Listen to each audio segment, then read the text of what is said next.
Hey guys, it's Drew again. We all have a story of collecting. We started at one point, we are where we are right now, and we all have somewhere we'd like to go. I picked out 10 different cards that help represent my story from where I started way back in 1978 all the way to more modern stuff I picked up. I wanted to share those cards with you, so let's check it out.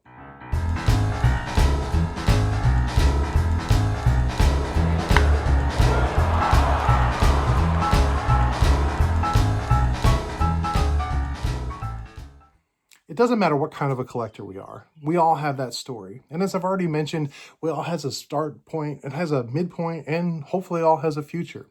So what I did was I've really been thinking about this of what I'm thankful for within this week of Thanksgiving. I'm thankful for the journey that I have. And while my collection is not as big or as expensive, while I've made mistakes and I have regrets, I also have such an amazing journey that's personal to me.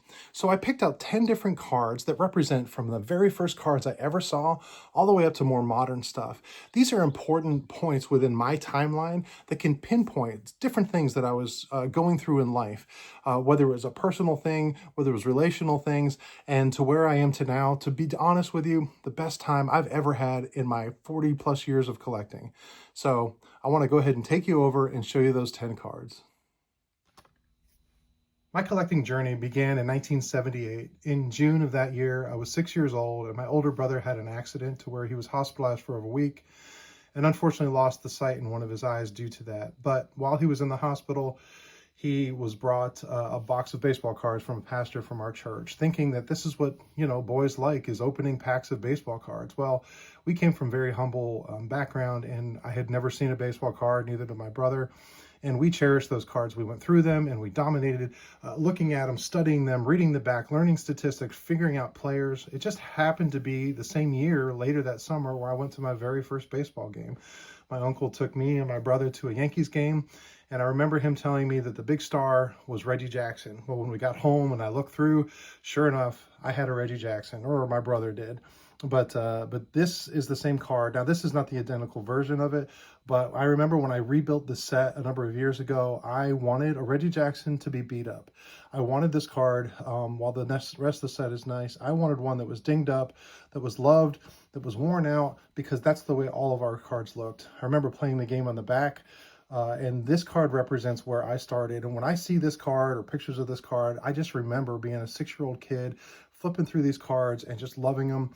That's where I started. Fast forward a few years, and I was now a big into Griffey. And what I'm really thankful for is when this was the first time I got to share my collecting journey with a friend, a very good friend named Sean, who was a huge Kirby Puckett fan. Of course, I was Griffey, so I would look for Pucketts for him, and he would look for Griffeys for me. And I remember one year for my birthday, he had sent me a card, and this was the first numbered card I ever received, which is this Donruss Elite. And, at the time, 10,000 was such a limited copy, but now it seems kind of funny. But at the time, this was a big, big deal. This was a huge card for me, and I cherish that, not because of its value or because of its aesthetics or because it's Griffey, but because this card represents a friendship that I started back in the early 90s when I was in college, and still to this day, just cherish the friendship with Sean. And I love this card for that, and I'm thankful for the fact that we have friends in this hobby that we can share those experiences with. Fast forward a few more years, and I had gotten sort of out of the act of collecting. It was getting overwhelming throughout the 90s. But I remember going through my boxes and boxes, really tens of thousands of cards that I had accumulated, and separating out stars and this and that. And when I found in 1993, there was a set that had come out, and I loved it. At the time, I bought many, many packs, probably boxes worth. I built the entire set from scratch. I still have that set, but I had all my doubles in a box. And at the time, there was a card of a kid that had just been drafted, and I didn't know who he was and didn't realize it at the time. But by the late 90s, of course, everybody knew who he was. And what I found was not only did I have the SP Derek Jeter rookie card, this one specific, I also had 5 other copies of it in my doubles box. And I remember being so excited, not because I had Jeters, because I'm not a Yankee fan nor a Jeter fan, but I was excited because I had value that I could trade. And I remember taking the other ones to a card show and walking around like I had $1 million in my pocket and trading cards for Jeters, for cards that I never thought I could own. And this is the only copy I have left. And while over time, that was not a good financial choice, I am still thrilled what a great experience. And I'm so thankful that I had that experience to be able to do that. So the Jeter card is the next one to represent. Fast forward a few more years, and I was approached by somebody who used to own a card shop in my town, and I had never got any vintage cards unless you want to count the 78s that I had as a kid. And at the time, of course, they were not vintage. And I remember him saying, hey, I've got a binder of cards that if you want, I'll sell it to you for $100. And there was hundreds of cards in there, most of them from the 70s, some from the 60s. And over time, I used those and traded them and worked away. But I do have some left. And this was my first foray into vintage. And I remember getting this card, this specific card out of that binder. And it was just so cool because this card was, quote, almost as old as me. And it was just really fascinating to see. Of course, at that point, Carlton Fisk was already retired. He was already in the Hall of Fame. But I just loved the fact that I was able to get a card, a whole binder of cards, and it really exposed me to getting into the vintage world and finding out more and more things. My next stop on my collecting journey was when I discovered eBay, and like many of you, buying online cards has been fascinating. In fact, I couldn't imagine doing it any other way nowadays. But I remember the very first vintage card I bought on eBay, and I remember buying it because I just could not imagine that at first I had a card that old, and second, that I actually owned a card of the great Stan Musial. And since then, I've got many other Stan Musials and cards much, much older than this and in much better condition. But this is the actual card that I received, my very first eBay purchase of a vintage card. And you can see it's torn on the side. But boy, in fact, I remember it was shipped and it wasn't even in any kind of protective case. They had put it in a box in between two pieces of foam, and that's the way I got it. And I absolutely love the fact that I have this to represent my first vintage card ever purchased online. After that, I decided to go all in, and the very first vintage set that I couldn't imagine that I could build an entire vintage set, but I remember choosing the set, building it slowly, and enjoying and learning so much about the vintage world. And the card that I still have, I've sold most of the set off since then, but the card that I still have, and glad I have, is the 1955 Roberto Clemente. And yeah, I built the 1955 set. And it took me a while, but I did it, and I'm so happy that I had that journey. Just loved it. In 2005, I got married, and what I am so thankful for is a wife that supports a hobby that she does not understand, but she knows my joy, my passion. And it was about our, I don't know, first or second Christmas together. And she said, is there any cards you want? And I thought, oh my goodness. And again, we didn't have much money to go crazy, but then again, you could get low grade vintage cards for fairly reasonable prices. And this was about 2006. And I remember giving her a list of cards, and there was one specific card that she was determined to win on eBay. And the more she placed bids, the more she got outbid, and the more determined she was to get me this card. And while it was not necessarily the number one card I wanted that year, by the time she told me this story, it was the number one card that I received, and that is my 1953 Satchel Paige. And I'm so thankful for this, for a wife and for kids and for a family that supports a hobby that they don't understand, and it's okay that they don't. But I still, when I come up into my room, there are certain cards I will always look at and just smile, and this is absolutely one of my top 10 favorite cards in my collection. Not because it's a Satchel Paige, but because of the story and the love behind it, my wife doing that for me. At that point, then I got into Hall of Fame, and I am so thankful that I did. I went on a player run where I wanted one card from every Hall of Famer from their playing days. And again, I did accumulate it. It took me years to finish it.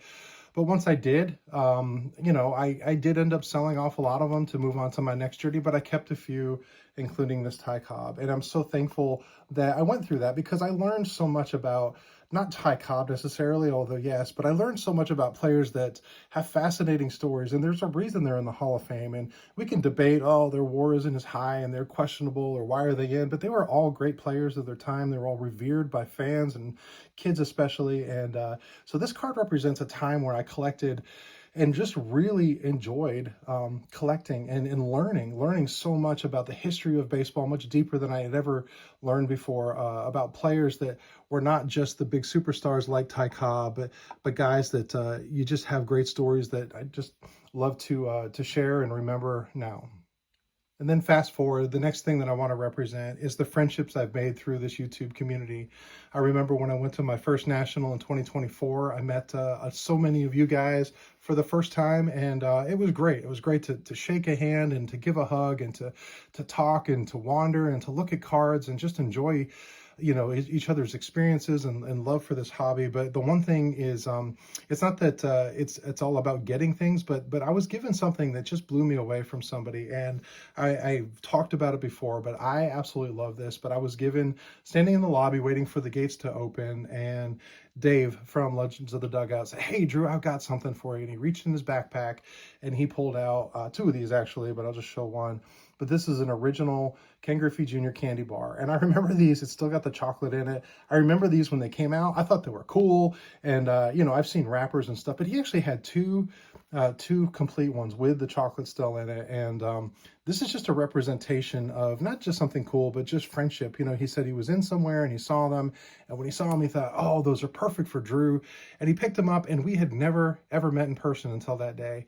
And just the thoughtfulness of people like Dave and so many of other people out there who are willing to reach out, to share, to talk, and to develop friendships and relationships that are so far beyond this hobby and cardboard, but just a real bond that we all share. And that is something I cannot even put into words how thankful I am for that. And that leads me to the final card.